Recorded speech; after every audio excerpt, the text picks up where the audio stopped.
So witness, may kindly take your seat. So witness, for continuation of your testimony before this Commission of Employment to Local Government Councils and related matters, may I remind you that you are still on the oath before I have to Madam Chair. Very well. Kurunga file ko ne belegi wat bunga waton fi mo neka sa kawadenga. Okay. Thank you. Over to you, Madam Chair. Welcome back, Mr. Ndao. Thank you, ma. Thank you. Council, you may proceed.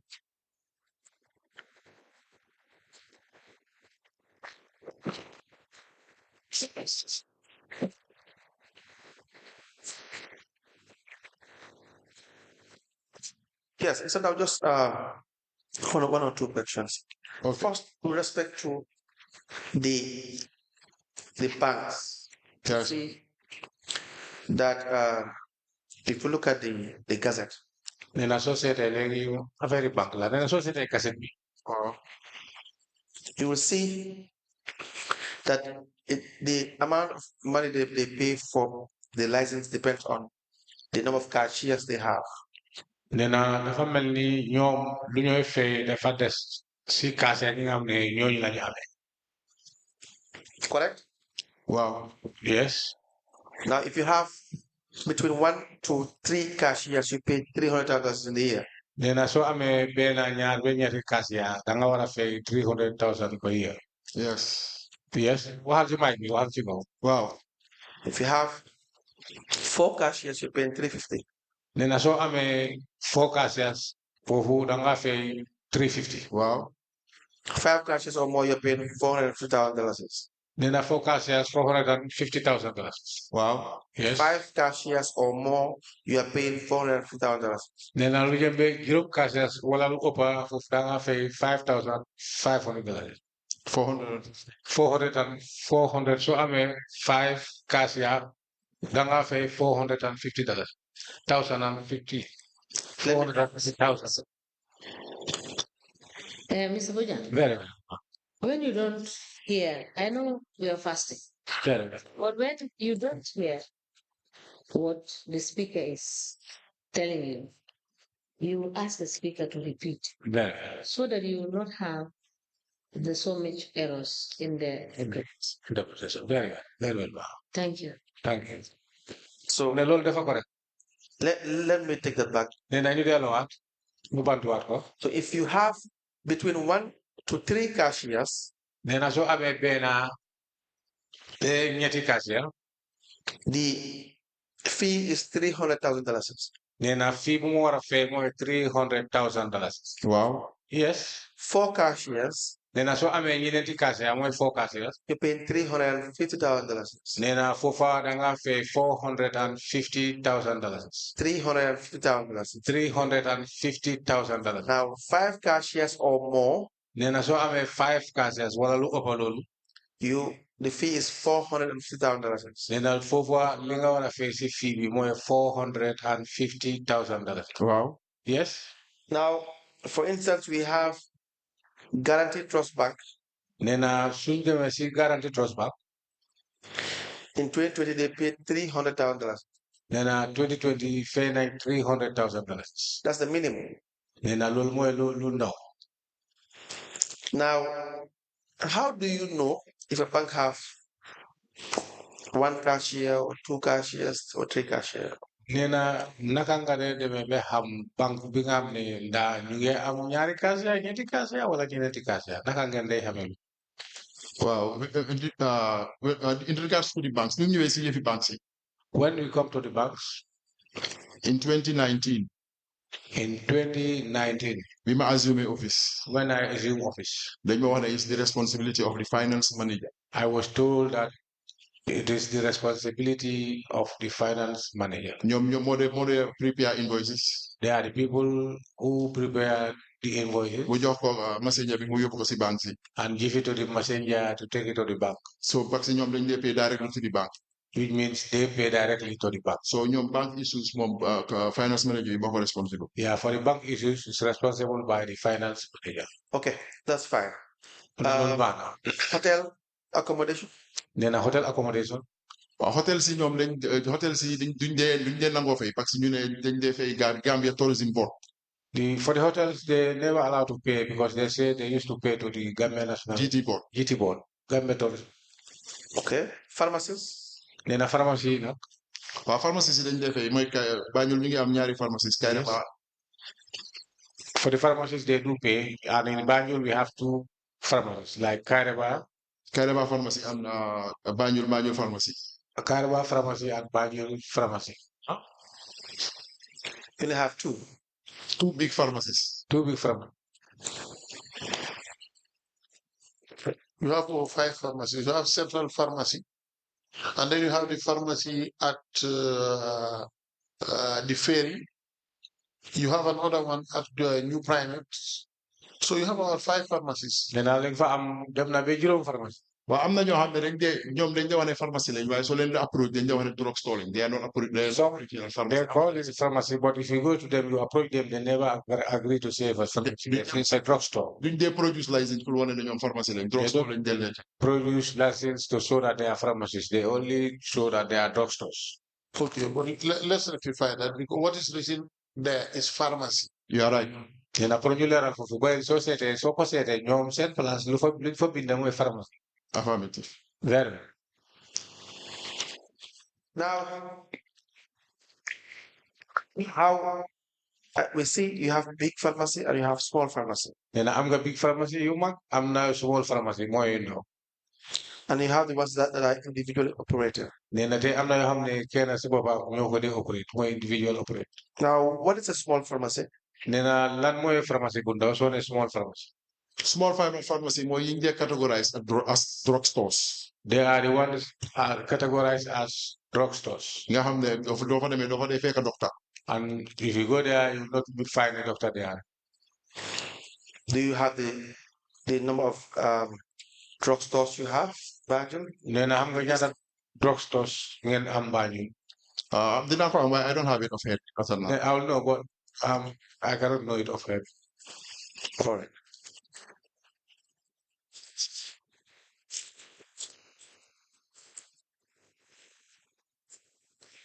Now we have the construction industry. Nee na léegi suñ demee si construction industry. For instance, you have Class A building contractors, Class B building contractors, Class C, D, and E. Nee na soo ko seetee am nañ contractors Class A, Class B, C, and D. What differentiate these classes? Nee na lan moo tax classes yi ute bokkuñ.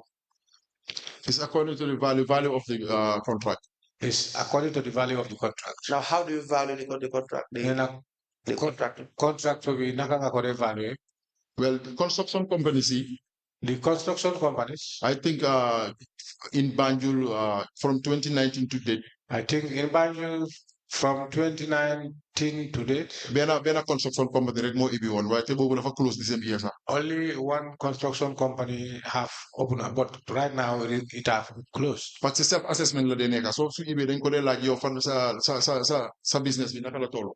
Then when we are doing assessments, whenever we go for assessment, we ask the individual, how is your business? Because there is no other additional information. For one, you know, lila what business and lila what. And there's no construction and lila what.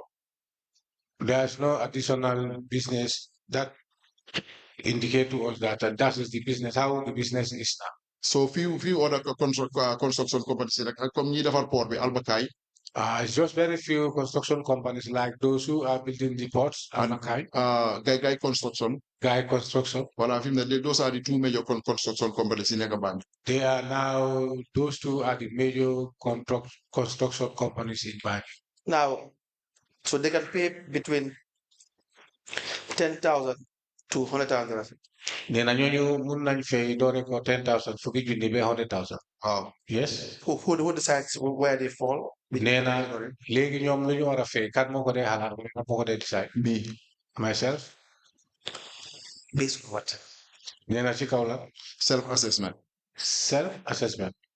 But you're not an expert in that. Nee na waaye yow nekkuloo expert ci loolu. Well, this liggéey bi nii laa ko fi. Yes, that is true, but that is how I find the work. So how much is Guy paying?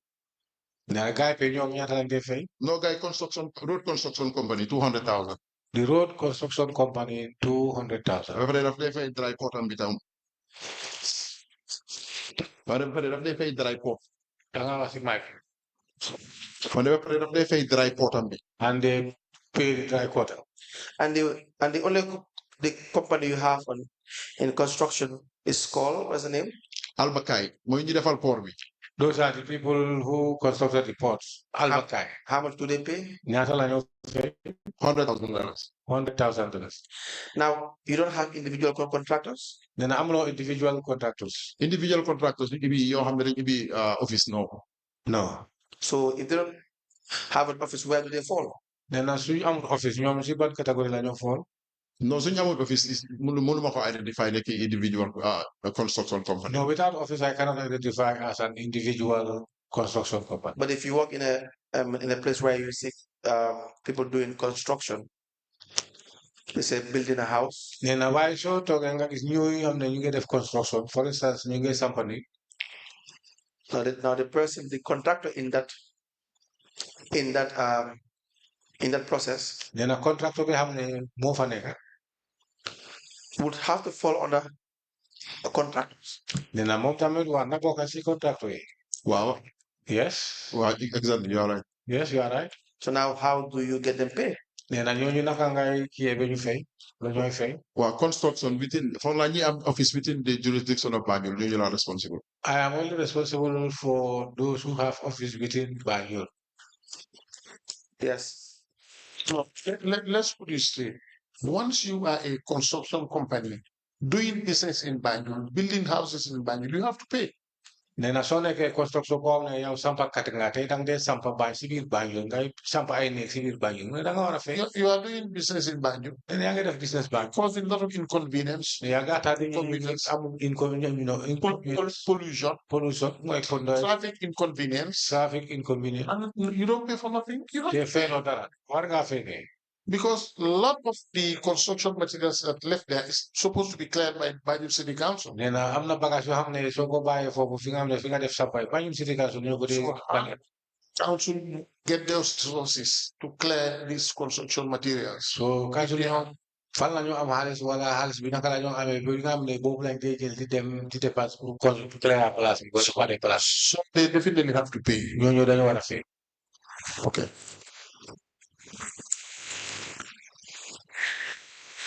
Do you want to react to them or do I? No, carry on. Now, if you look at the gazette itself, nee na soo seetee gazette bi si boppam. it says, so the commission is right, it says contractors. nee na moom gazette bi lu mu wone mooy contractors. For instance, Class A building contractors. mooy Class A building contractors. It says the contracts that are valued above 5 million. nee na contract yi nga xam ne jar na lu above 5 million. You pay $100,000. boobu li ngay fay mooy $100,000. So for Class B contractors, nee na Class B contractors. if you have a contract that is valued 3.5 million, nee na soo amee contract boo xam ne 3.5 million. it's $50,000. boobu $50,000. Class C building contractors. nee na Class C building contractors. Says contracts valued between 2 to 3.5 million. nee na contract boo xam ne jar na 2 to 3.5 million. You pay 25,000. nee na loolu lu war pour nga fay wala lu la war mooy 25,000. So now, what I want you to help us. nee na léegi lu nga pour nga jàppale ni mooy. We're supposed to be licensed. nee na license. Now, this going by the text itself. nee na soo seetee bind bi nga xam ne texte bi si boppam. It appears as if the contracts, if for instance, if a contractor has a contract that is worth $5 million, nee na dafa mel ni contractor su amee contract boo xam ne jar na $5 million. It's from that 5 million you're paying 100,000. nee na yaa ngi fay 100,000. From that 5 million. si biir si kaw si biir 5 million boobu. So if you have two contracts, 5 million each. nee na soo amee ñaari contract bu nekk 5 million. How much would you pay? nee na loolu ñaata nga war a fay. No,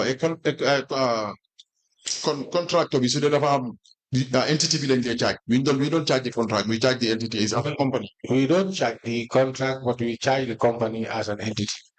I'm going by I understand that point. Okay, and I understand now. I'm going by the text itself to understand what the like the saying. Nena mom lu mu gën a bëgg fu mooy toppa mooy article si boppam. What you have cassette. Cassette bi nga xam ne dañ ko cassette.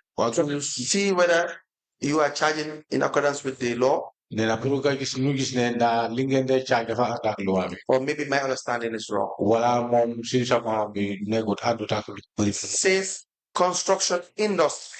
Nena wax na ne construction industry.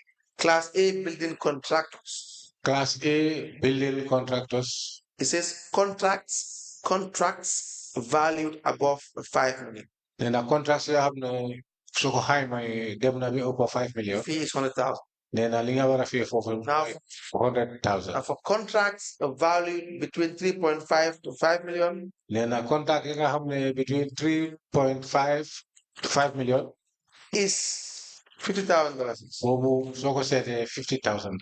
So for contracts that are between 2 million to 2.5 million, 3.5 million, 2 million to 2.5 million, 2 million to 3.5 million, 2 million to 3.5 million, that's $25,000. that is $25,000. So it says contracts that are valued. So if you have a contract to erect a structure and the value of the contract is $5 million.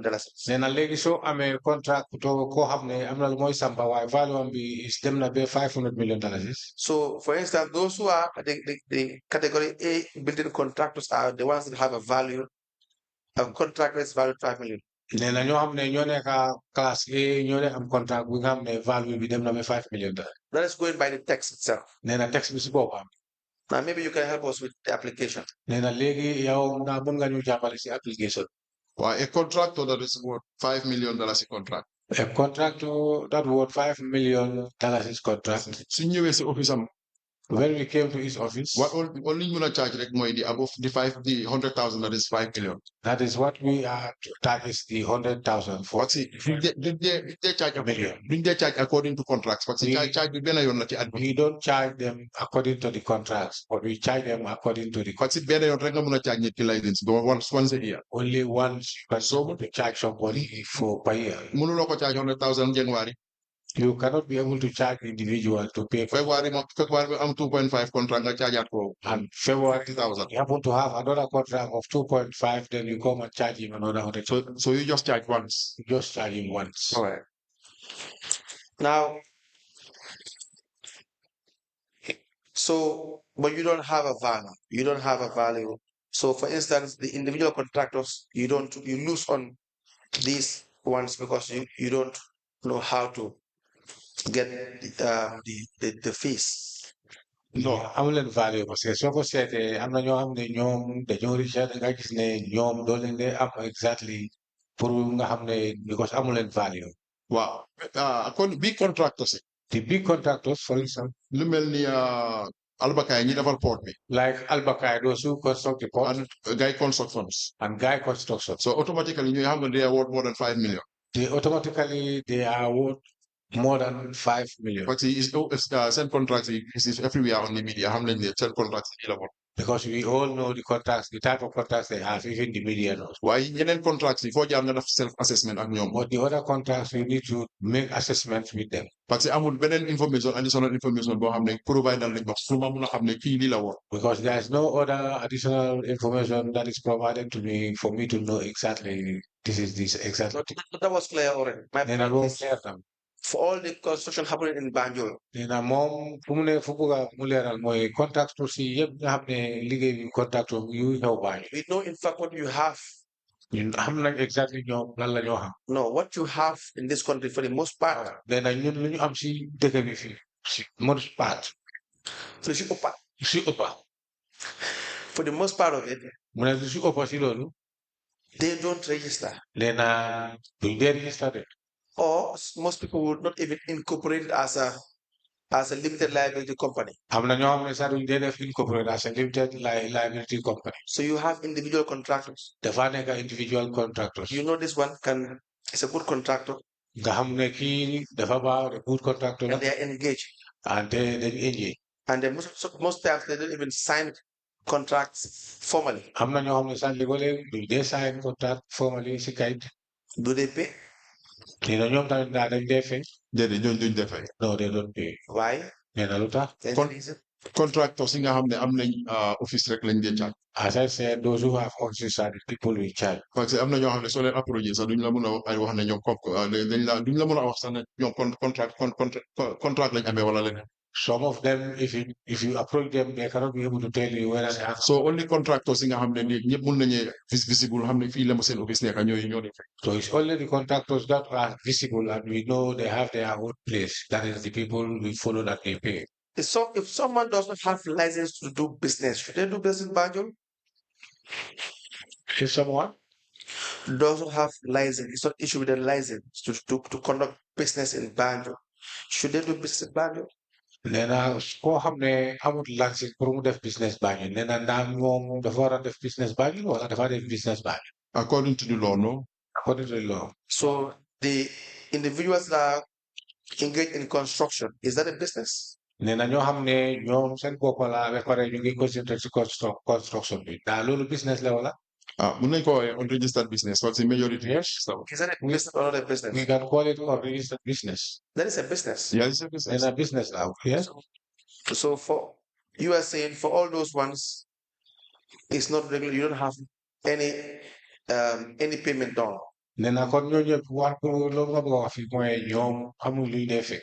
waa contracteur yi sampa kër yi ak nii da nga xam ne amuñ compagnie biir Banjul amuñ benn visibility biñ Banjul duñ defee tër. Yes, those who the contractors who are erecting or building houses in Banjul or buildings in Banjul without registering and they don't have don't pay.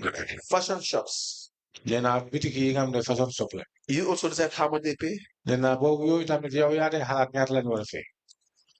Says the goods, it depends on the value of the goods. The value is $250,000, they pay $2,000. wax nga ne loolu ñooñu ñëpp wax nga wone nañ ne acte bi lu mu wone mooy dafa dépend si lu ñooy jaay su fekkee ne lu ñooy jaay dem na ba below 250.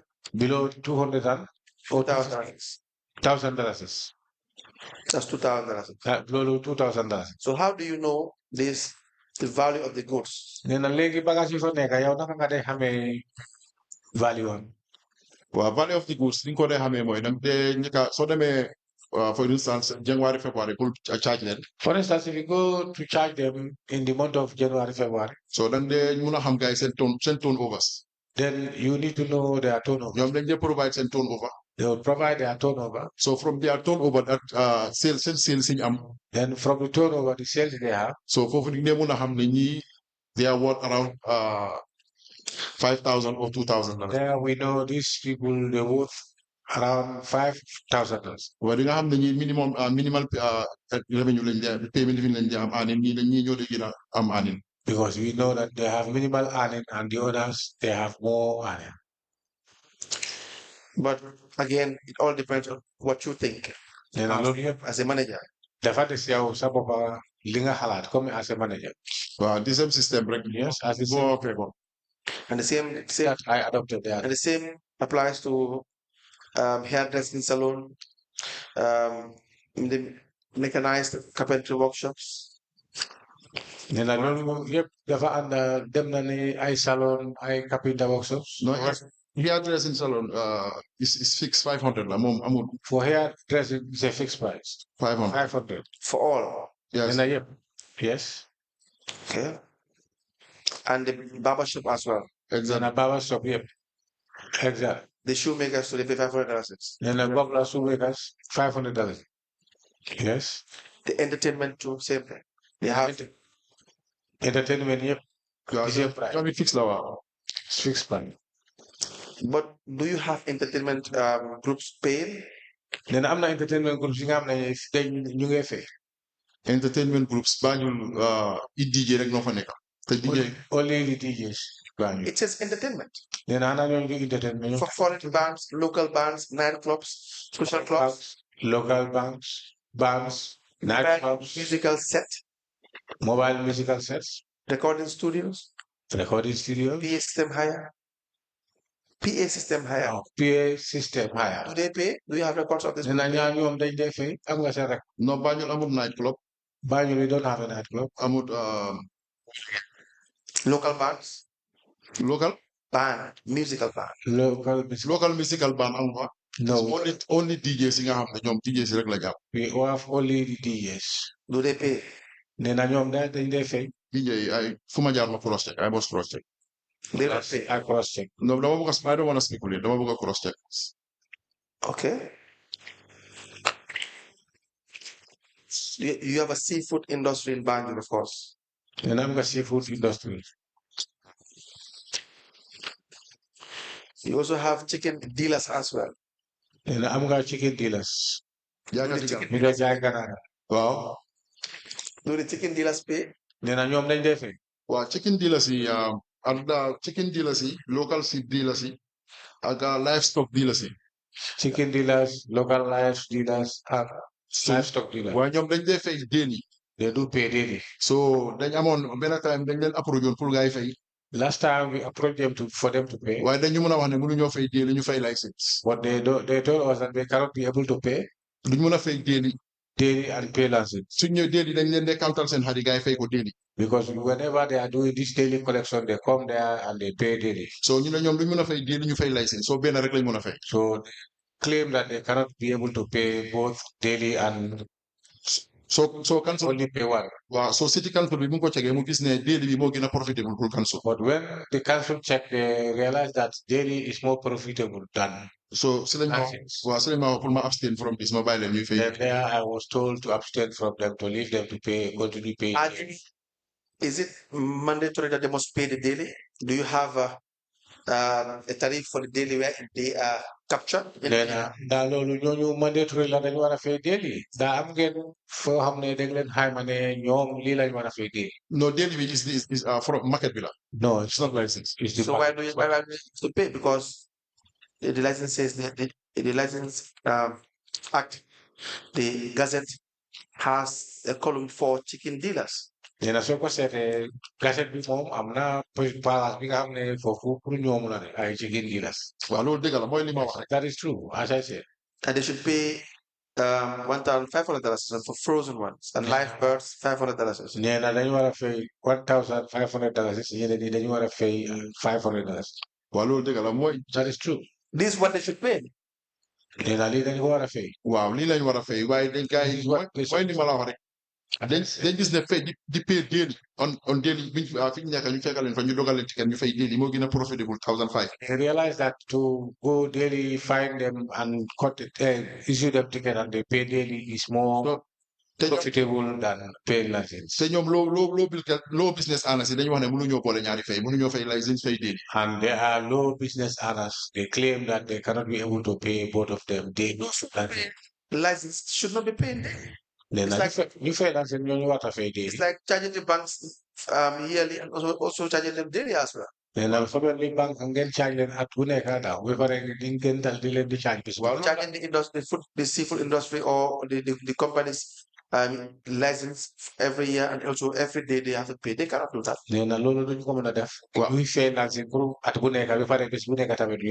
Exactly. That is exactly what they pay daily. This is it. This is why I am saying they are paid daily. I am saying they should pay in the license. That what they should pay is license. No, ñoom duñ defay license daily lañ def. No, they don't pay license. What they should pay. Okay, I dégg naa la. Yes, I hear. You can agree or disagree. You can tell us as well. We are wrong. We just want to get the facts right. No, I am saying I just want to get the facts right. If you charge them daily, you have more money. Going by what you said. Correct? Yes. Yes. So if you opt to charge them yearly, then you have far less money. Nena why so la ni topa ko ñuy fay at ku nekk at nena kon nga gis ne li ngay am ci mo ñoom du bari comme daily payment. Dëgg la. Yes. Are you being fair to them? Nena kon da yow nekk nga ko xam ne da nga jub ci ñoom. No, it's not me li la fa fekk. No, you are saying. Nena waxut yow sa bopp. Okay. Is that a fair treatment of these chicken dealers? Dafa fair pour ñoom chicken dealers to pay what they are not supposed to pay. Because it's higher.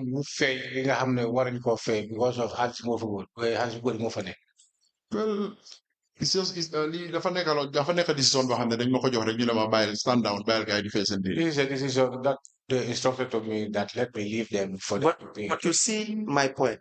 Yeah, Why just now. you more point of it? Yes, I That do. it is much better if they pay the daily. Sorry, the license. Nena dafa war wala dafa tane su fekkee ne ñoom lansin na ñoo fi. Why it's much better pour ñoom waaye it's much better pour council pour gars It's yi. better for them Daily. to pay per year, but it's better for council for them to pay daily. Sandaw, you are working for the people. Nena yaa ngi liggéey pour nit ñi. Yes. You are doing something that's supposed to be better for the people, not for council. Nena yow sa liggéey bi pour nga gis ne benefit bi dem si nit ñi nekkut ne pour council. And that's what you have in the cassette. Nena te loolu moo nekk si cassette. You are right. Yeah. What you have in the cassette. It's not, we wish they will probably be paid 700 times more than this, but the law says they should pay this amount. You can't come and invent a much higher amount. No, luwa mun na wax ne su fekkee ne sax mun la nga fay 700 nee na waaw waaye da nga gis ne luwa lu mu teg yow doo mun a wisi loolu di xaalis bu bëri nga soxla si ñoom. No. 700. 700. Who said 700 here? Huh? I did not say 700. I did not say 700. Let me repeat it again. I'm saying that they are to pay, for instance, the chicken dealers 1,500 for frozen chicken and live birds $500. nee na lu mooy wax ni mooy da nga gis ne ñu dee jaay yàppi ganaar yi ñoom lu ñu war a fay mooy junni juróom téeméer ak ñoo xam ne dañ dee jaay ñoom lu ñu war a fay ay picca ndaw yi ñoom ay juróom téeméer. And so, because they are paying more, nee na soo seetee ñoom lu ñuy fay dafa bëri. if they have to pay daily, nee na su fekkee ne dañoo fay bés bu nekk. it will be way higher than this. da nga gis ne loolu moo gën a ëppal. That will be unfair. nee na loolu nekkut yoon bu jub si ñoom. Well, I'm not unfair, but yes, we call it unfair. And I was just the system was just designed for me to daily. Hold on with the license. It was a system designed for me to leave them instead of paying yearly. They pay daily. All right. But this is a management decision. Yes. Now, while the management will set this on, Correct. The decision is management la bayo. Wow. Yes. We have the car dealers. Then a car dealers. That's the automobile services. Automobile service. You have, for instance, used car dealer. Then, for instance, used car dealer. It says Class A motor spare parts dealer. Then a Class A motor spare parts dealer. Goods valued between 300,000 to 500,000. They pay $10,000. Then a bagage of 300 to from 300,000 to 500,000. 300,000 to 500,000. That's what I pay 10,000. Goods valued between 100,000 to 300,000. That's $5,000. And a goods of 100,000 by 500,000. That is 5,000. 5,000. And $50,000 is to $100,000 is 50,000 to 100,000. That's 3,000. That is $3,000.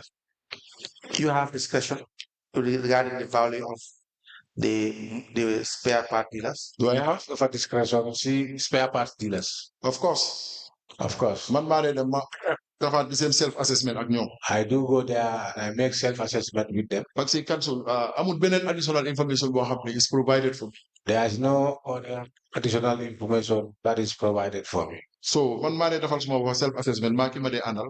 I do myself self-assessment and the person I go along with. With the businessman you door a charge. With the businessman, then we can charge. Okay.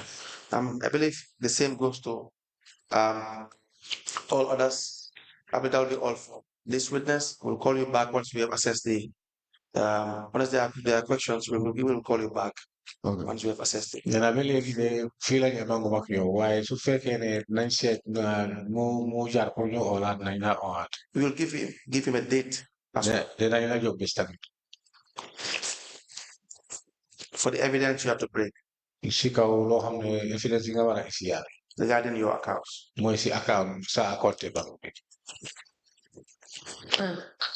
Thank you. Mr. Now, Yes. we will review the documents you have provided for us. We will call you to come and respond to some of the issues that we will highlight from the document.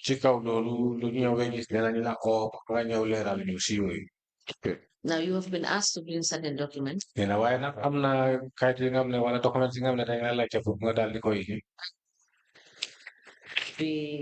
request that you provide the documents by Thursday. Now, the statement of account. Statement of account. No statement of account. Is it a savings account or a current account? Savings account, not current account. Savings account. So this savings account, looking at, we have already actually admitted it, is already admitted in evidence.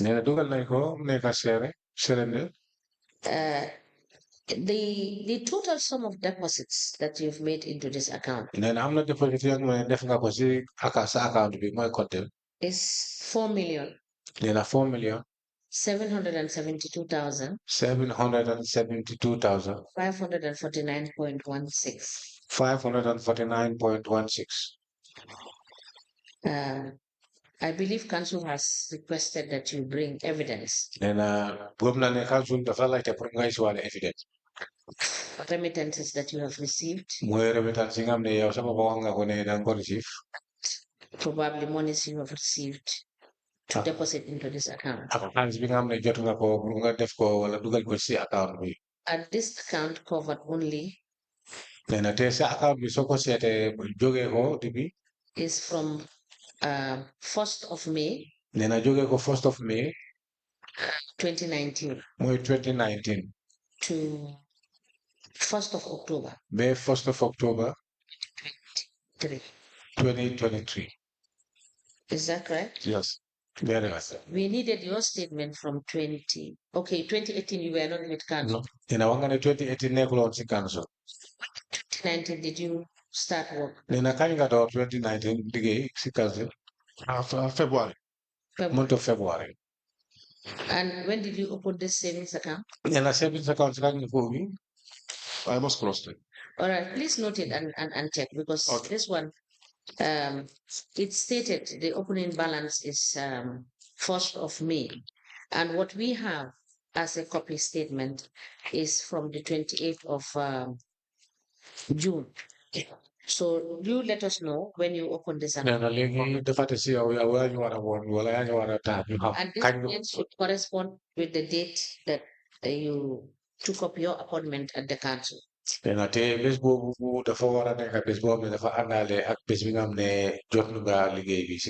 you, sir. Stand down. So please endeavor to bring the documents to us. Very well. Huh?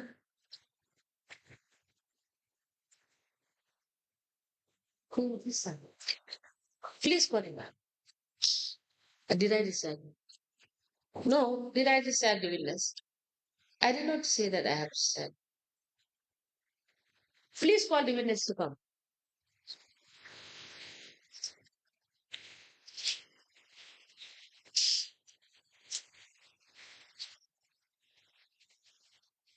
Mr. Manu, this is for.